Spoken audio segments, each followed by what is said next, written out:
It's the Happy Families podcast. It's the podcast for the time-poor parent who just wants answers now. Once every month on the Happy Families podcast, we let go of the parenting agenda and we just talk about stuff that adults like to talk about. Well, stuff that Kylie and I really love, and that's books.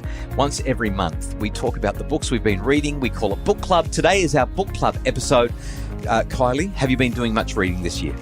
You are so funny. I have a total of 2 books to talk about today. What are you going to blame for your lack of reading this year? Is it too much time scrolling Facebook and Instagram, trying to get laundry renovation ideas pulled together? We do really want to redo our laundry. I would love to say that that's what it is, but no, it is not being. Homeschooling is taking up most of my spare time these days. I'm looking forward to tomorrow's conversation because that's the one where we kind of give you an update, I guess, of what's happened with homeschooling as we've kicked it off in earnest for the year. My book reading has been a little bit more successful than yours. I've also been very busy, but I've really prioritized books. So when I get on airplanes, I'm not watching any movies. I'm either working or when my laptop has to be away, I'm reading a book. When I go to bed, I'm not watching movies. I'm sitting there with a book in my hand waiting for you to say, lights out. I'm just reading and reading and reading. I'm up to book number 13 or book number 14 for the year. I've got my spreadsheet going. I've had so much fun in books this year. Meantime, my head hits the pillow and I'm gone. All right, let's hear your 2 books and then I'm going to dive through as many of mine as I can in a reasonable amount of time without blasting people's heads with far too much information. Your 2 books, what were they and how are you rating them? My first book this year was a novel by Jojo Moyes. It's called The Giver of Stars. Our daughter, who is currently living in England, suggested that this was one of her favourite reads, and so I thought I'd pick it up while she's away. Can I just check? Do novels count? Of course they count. All right, that's fine. That's fine. My count might be a little bit higher if that's all I read. Right. It definitely helps to boost my numbers. But this book was based on a true story. There was actually a story based on the Packhorse Librarians of Eastern Kentucky. It's a true story. I've always wanted to know about the Packhorse Librarians of Eastern Kentucky.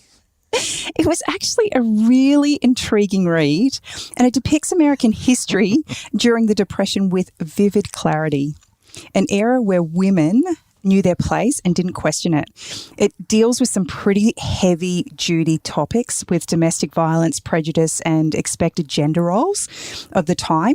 But I just loved how Moyes artistically weaves a story of exquisite sweetness contrasted against the harsh conditions of the time and the environment they were living in. I feel like I'm reading a genuine book review in the paper the way you're describing this. I'm getting better, aren't I? You asked for concise. I did. You've actually prepped. This is great. But the thing that I loved the most about this story was how a misfit group of women have come together with a common cause to share the gift of reading, the gift of books, to a community that would otherwise not have had access to it. And that has forged friendships that have just been solidified in some of the most challenging times. It was a really beautiful read. I'm going to give it a 4. 4 out of 5 for Jojo Moyes. What was it called again? The Giver of Stars. The Giver of Stars. You know what? I love any book that celebrates the importance of reading. Like I say this all the time, readers are leaders and leaders are readers. The more you read, the more you understand, the more you can contribute. There's so much value in it. It sounds really, really lovely. I love the way you described it. What was your second book? My second book, not a novel, is called The House That Joy Built by Holly Ringland. Okay. I haven't hidden the fact that I do like a good cover. Right. And so you bought this one for its cover. I haven't even seen you reading this one. Maybe I've been too engrossed in my own books. What is The House That Joy Built? Is joy a person or no? Is joy is an feeling? emotion. Okay, all right. So that's the emotion. So there's a house that you can build on joy. Is that what it's about? How to have more joy in your life? Yes and no. From Holly's perspective, she's talking about the house that lives within us and the emotions that are housed within that house. I'm pulling a strange face right now that nobody can see, but I'm trying to understand how there is a house within me. Well, there was a house inside me and I grew lots of babies inside that house. You had a kitchen, a bathroom, the whole lot. It was all in there. One of our favourite children's books. Yeah. This is part memoir, part self-help book. And it's really aimed at creatives. It's aimed at people who really have lost touch with their creative side and have a desire to tap back into it and really give themselves permission to create. So is the author, Holly, you said her name was Holly somebody? Holly Ringland. Was she doing a renovation and it brought her happiness? Is that where we're going with this? I'm not being cheeky. I'm genuinely saying, how's the joy built? No. No? Okay. No. Right. But it's an artistic expression. Okay. And acknowledging that we find ourselves so lost in life when we let go of our creative being and creative self. I've been thinking about this a lot. I really, truly believe, and I know that we say quite openly that we have a faith background, but I think that I can say this without bias, even though that is my bias. I feel like there is a spiritual drought in our society. Like people are bereft of not everybody, obviously, but when I look at the challenges that we're facing in terms of well-being and the absence of joy, I feel like there's a drought of purpose, a drought of meaning, a drought of belonging to and giving to something larger than self. And as I listen to what you're describing, what I'm hearing is this idea that when we can tap into the creative outlets that we have, we're actually tapping into some kind of inspiration, maybe some kind of spirituality, some kind of creative center or core that is bigger than us, that grounds us and helps us to feel small and look at things with awe and wonder. Yeah, it's a really beautiful way that you've said that. I think the other acknowledgement is that we've lost the ability to create for the sake of creating. Right. Where we've kind of got caught up in this notion that we have to create. Everything has to be a purpose. It's about optimization and maximization and potentiality. And this is really about recognizing that for so many of us, we've kind of lived into the fear and the doubt that comes from creating just because we can. Yeah, right. With social media, we've got all of these feeds of, highlight reels of people's lives, and we think that everything has to be at a certain standard for it to be considered art or creative or beautiful. And yet her acknowledgement is that to just create for the sake of creating is where the beauty lies and where the joy can be found. And so it wasn't the best read, right. But what I did love about it is at the end of each chapter, she just had all of these really, really great thought starters for me as a person who often lets fear get in the way of my ability to create, and just gave me an opportunity to do some really deep introspective thinking. While the writing didn't necessarily stand out, her ability to make me think did. The House That Joy Built by Holly Ringland scores a 3.5. 3.5 out of 5. But it sounds like it helped you to tap into something that was meaningful. Like there was plenty to redeem it for you. Yes, that's right. One last thing. Of all the questions she asked me, the one that jumps out and just has really kind of resonated with me is, but what if I can? Oh, love that. This acknowledgement that so often we're like, I can't do that. We should use that with our kids. But the question is, but what if I can? That's a great question. What does life look like? So that was my 2 reads. Okay, let's dive into mine. I have a little bit of a problem. You're not going to let me talk about the 12 or 13 books that I have read already. What 2 are you going to share with us today? Even if I was to try to, it's going to do people's heads in. So here's what I'm going to do. I'm going to give you a couple of books to avoid and a couple of books that I loved. I'm going to give you a couple of 2-star reads. I wonder if there's anyone out there that reads the books that you tell them to avoid and just loves them. It's possible. It's absolutely. In fact, Maybe they actually wait for your list of reads that you say you're not interested. I am 100% certain that my first 2-star read is going to be disagreed with by a lot of people. So I was in a bookstore over Christmas and a lady told me that I should definitely get this one book. It's just been turned into an Apple mini-series. And I thought, well, if I'm going to watch it on Apple TV, I might as well read the book first. The book is called Lessons in Chemistry. It's by Bonnie Garmis. Here's what I'll say. I gave it a 2-star out of 5. This lady said it was 5 out of 5. She just loved it. So there's an answer to your question.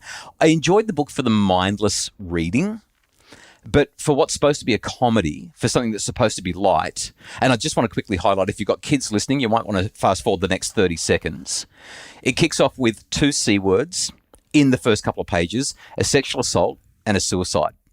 Not very funny at all. It completely belittled anyone who has a religious faith, made all men into monsters except for one, the hero of the story. It totally lectured the reader on every social issue that's out there, and it was completely I can never say this word properly, anachronistic.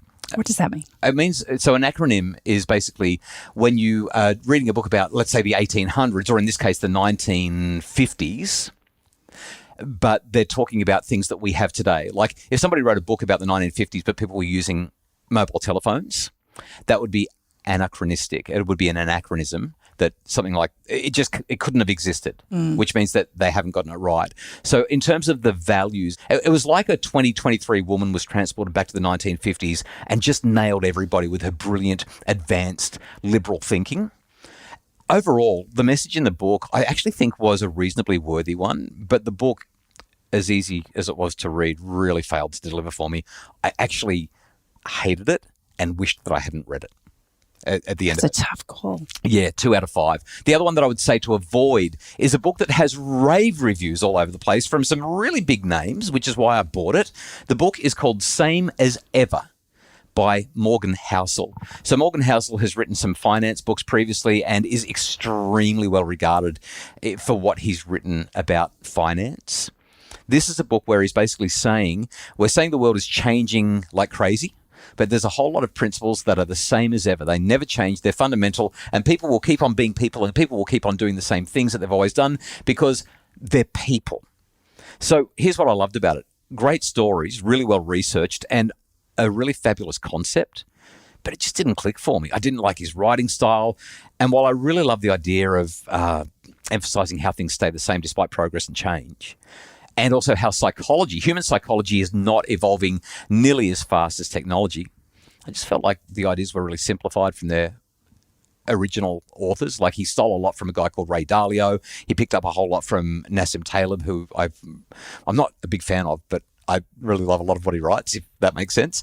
And ultimately, it was a light read, very digestible content, completely forgettable. The arguments felt lightweight. They felt idiosyncratic.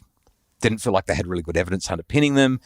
And I don't know, context is everything, Kylie. And this book just presented these principles as absolutes, which they're not. And every chapter, so frustrating. You know, when you're reading a chapter and as you get into the end, you're thinking, okay, I can take a breather at the end of the chapter. And then they do this linking sentence or paragraph saying, and in the next chapter, we're going to show you how, blah, blah, blah, blah, blah. And it was so frustrating. It made me want to throw the book as he kind of tried to segue seamlessly into the next chapter. It was so cheesy. Not a high recommendation. As much as I enjoyed the stories, Morgan Housel, Same as Ever, stay away from it. So for the books you weren't going to talk about, they got a lot of airtime. I'm wondering what books you did love. Okay, so 3 books that I'm going to give a 5-star rating to. Just the other day on the podcast, I spoke with Dr. Amantha Imber. We talked about her new book, The Health Habit. I would just recommend that you go back and listen to that podcast. It's a brilliant book. If you want to change the way you eat, the way you sleep, the way that you move your body, if you want to be healthier and you just keep on hitting obstacles, this book has got so many great ideas. I absolutely loved it. I love the way that Amantha presented this view to making shifts that will stick. I'm a big fan of Dr. Amantha Imber. I think that it's a must-read for anyone who's trying to self-improve. I'm going to buy copies for a few people that I know who really would appreciate it. 5 out of 5 for Amantha Imber, The Health Habit. My next one, I read a novel. You read a novel? I read a novel. But it's a really old one. It's called The Odyssey by Homer. This was that big fat book you had on your bedside. Yeah, so this is one of the ultimate classics. This book is thousands of years old. The translation from the ancient Greek into English has been done by somebody whose name I can't quite remember right now, and I didn't write it down. I'm not going to lie. I'm not sure that I fully understand everything that was going on.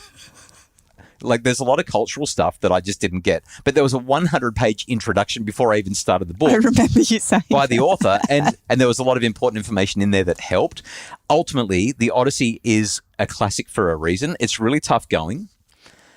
And with a book that's this old, it's just never going to read like a modern book, especially if you're trying to stay true to the translation. I'd love to see a modern adaptation of it, but it's a powerful story. It stood the test of time, and I really enjoyed reading The Odyssey by Homer. Great fun, fantastic complexity in the storytelling, genuinely cool. Homer also wrote the Iliad. A new translation of that has recently come out. I'm giving the Odyssey 5, but I'm not sure that I want to put myself through another one of these books. So I'm not sure if I'm going to get the Iliad and read it or not. I mean, there are all these classics and we talk about them. We seem to know of them, but we don't really. And I loved being in the book and having the experience of reading it. I probably will buy the Iliad eventually. Last one that I'm going to share 5 stars for is Richard Reeves of Boys and Men. This one might be my book of the year already. I know it's a big call. It's only February, but it was powerful, incredibly clear, direct, argumentative in an evidence-backed way, and full of ideas that were challenging. And actually, I think some of his ideas are wrong, straight out wrong, but still really thoughtful and incredibly valuable. I just loved it. I loved wrestling with these ideas, especially in relation to fatherhood and keeping dads involved without preserving marriage, which I disagree with, but it was so provocative because marriage is on the decline and dads are not involved with their kids. And he's saying, so let's let marriage be whatever it is, but let's keep dads involved. It was just fascinating the way he put his arguments together. I wished that the book was longer. The conversation was fantastic. I think there was a whole lot more that he could have given. And it's a policy book, Kylie. It's literally a book about how government policy can improve the lives of boys and men. Never have I read a policy book where I've been begging for more. But this was like a great roast dinner. It was so tasty that you just want to keep eating even when you're stuffed. Of Boys and Men, Richard Reeves. Can't rate it highly enough. Well, I know one of the things that parents often say is, how do I get my kids to read books? We have had a lot of success over the years. We've had children who've almost been run over by buses because they just stare at their books while they're walking to school. And we have found them underneath the covers with their torch when they should be asleep. But I found this parenting hack the other day on Facebook and I thought I have to share it. A mum who struggled with just the chaos in her house. She came up with this grand plan. So she gets her kids to read books to her while she cleans their room. That's the deal. You read to me and I'll clean your room. And it works great. Kids love reading and she gets to clean the room and know that it's done all properly the way she wants it. Everything's put away in its place. I thought it's brilliant. We'd love your feedback. Did you love our book reviews? Do you completely disagree with us? Am I completely wrong about Lessons in Chemistry, Same as Ever, or the Odyssey? I don't know. I mean, let me know what you think. Podcasts at happyfamilies.com.au. The Happy Families podcast is produced by Justin Rulon from Bridge Media. Craig Bruce is our executive producer.